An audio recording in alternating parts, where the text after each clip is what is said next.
Can you talk a little bit more about entities that are exempt because they are tax exempt? Yes, this has been confusing some people because there are some nuances out there that are worth going into.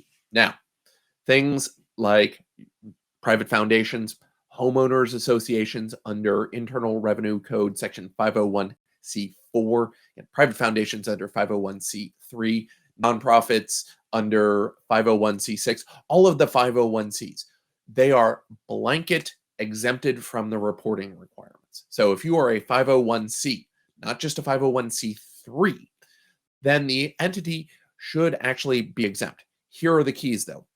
Not only does it have to be exempt under 501c, it also has to be exempt from tax under 501a.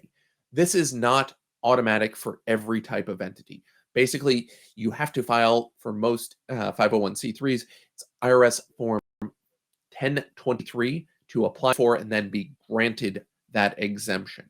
For other entities like a 501c4, you're going to have to file Form 8976, and otherwise it's not a, well, we would have qualified if we hadn't filed it. No, you have to file that form to get there.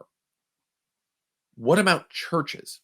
Well, churches are exempt automatically under 501c3.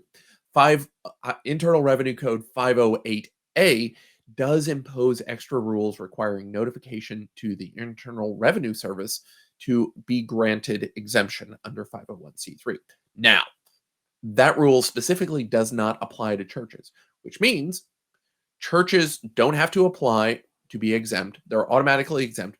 They still come under a lot of the same rules as other 501c3s, and this is where they're going to be exempt. So if you have a church, you should be exempt from reporting under the beneficial ownership requirements of the Corporate Transparency Act.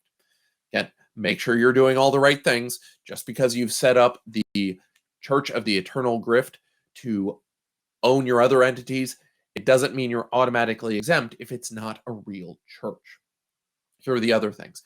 You still have to maintain your exemption. So if you have just filed a nonprofit corporation here in Texas and it's not subject to any taxes here in Texas, well, it's not tied to it being nonprofit. It's tied to it being exempt from tax under 501c, as well as exempt from tax under 501a.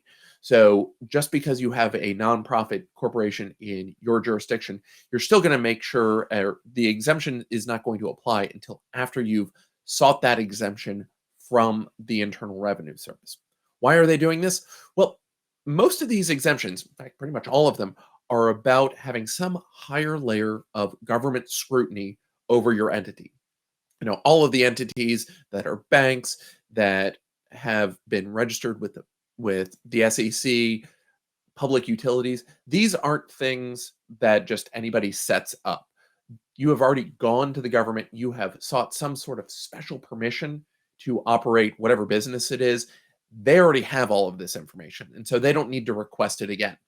And the idea is Uncle Alphonse, the narco trafficking terrorist, probably isn't going to set up an SEC registered investment advisor or a bank to launder his money.